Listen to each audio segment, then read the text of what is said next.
I had my first encounter with emotional maturity when I was 31 years old. I was sitting on a beach in Santa Monica, not too far from here, thinking about a job opportunity that had come open for me to pursue.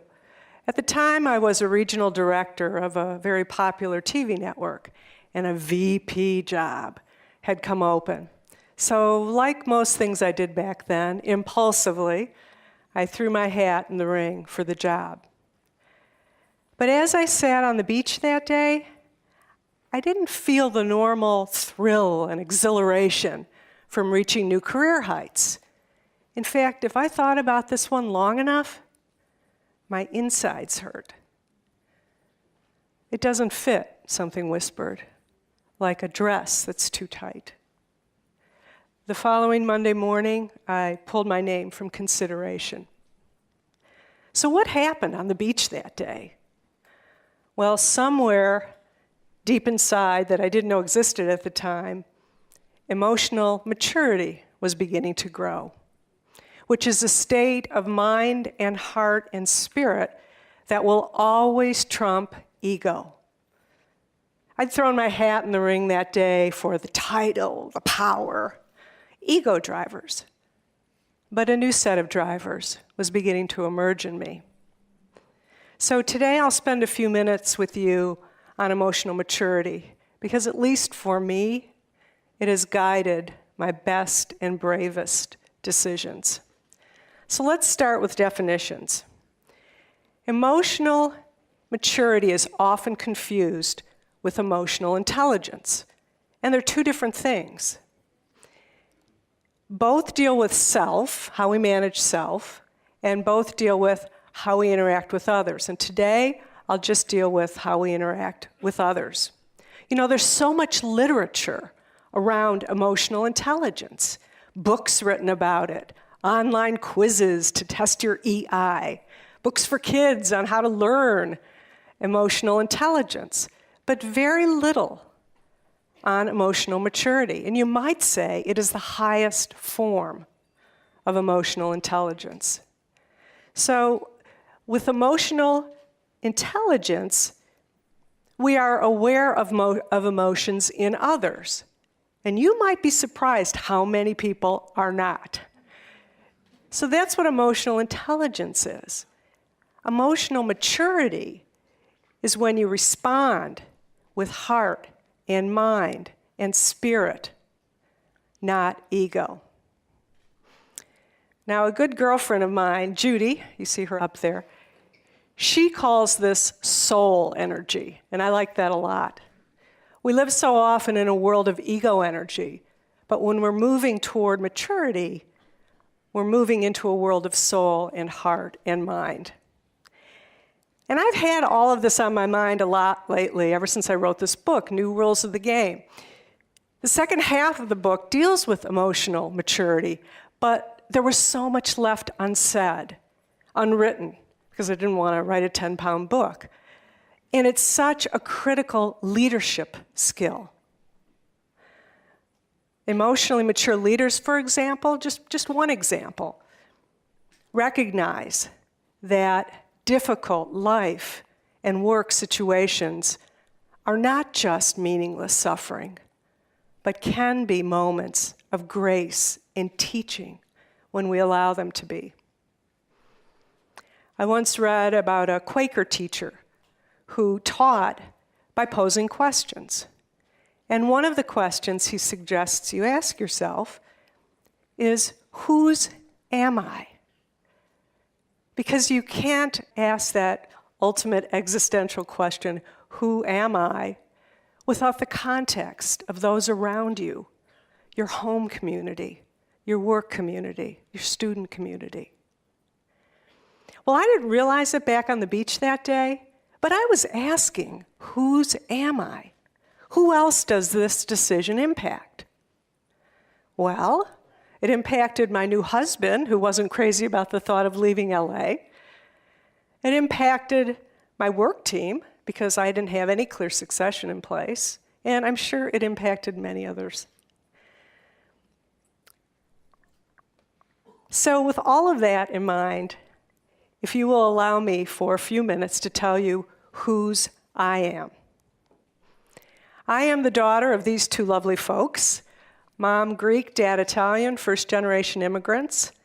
We were raised in a suburb of Detroit on a street called Chelan Street. And guess who else lived on Chelan Street? Well, my grandparents, 2 doors down, and many of my 14 aunts and uncles and assorted cousins. It's like an ethnic Spanky in our gang. So it was kind of hard to get into a lot of trouble and throw parties and do things like that because the family police were always around. And that could be suffocating at times, but there was also a sweetness to it. So fast forward to today. My family, my husband Bill, son Andrew, we adopted Andrew from overseas. So when he asks, whose am I? It's a bigger question for him than for a lot of kids his age. And even though we adopted him, he somehow inherited his father's sense of humor, which can only be described as irreverent.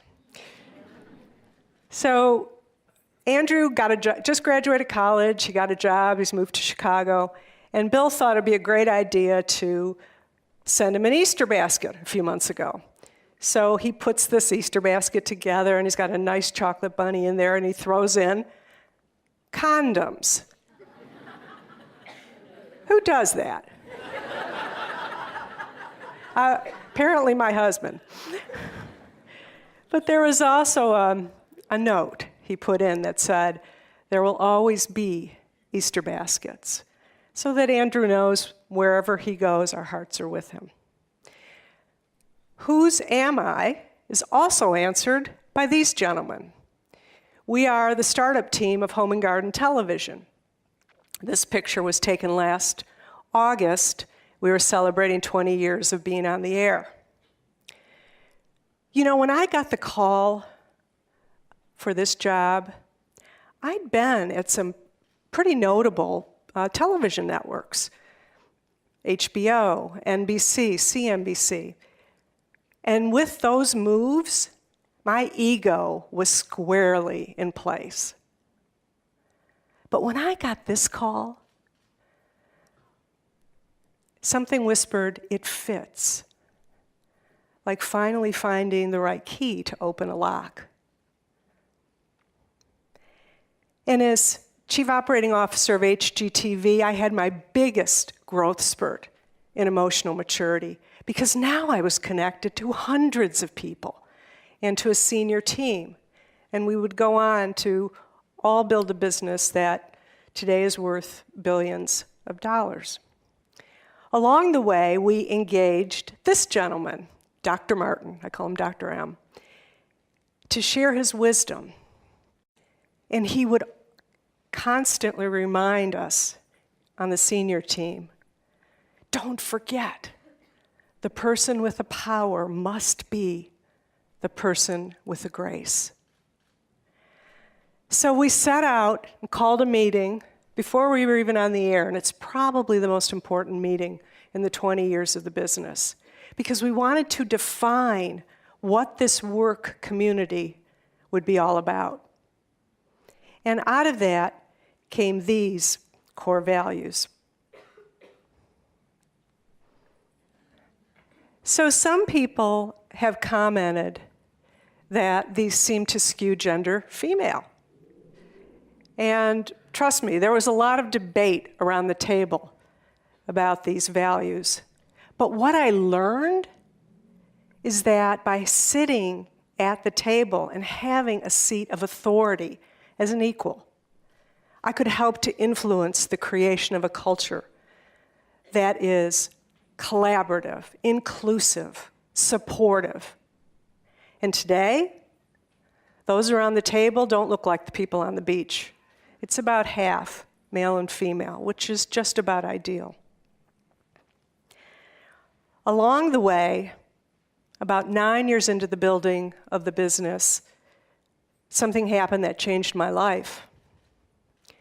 My Mother and sister died both unexpectedly in a matter of a couple of weeks apart. It eviscerated me. I didn't know whose I was anymore. In the quiet of a grieving time, something new began to take shape, something that felt bigger than my day job.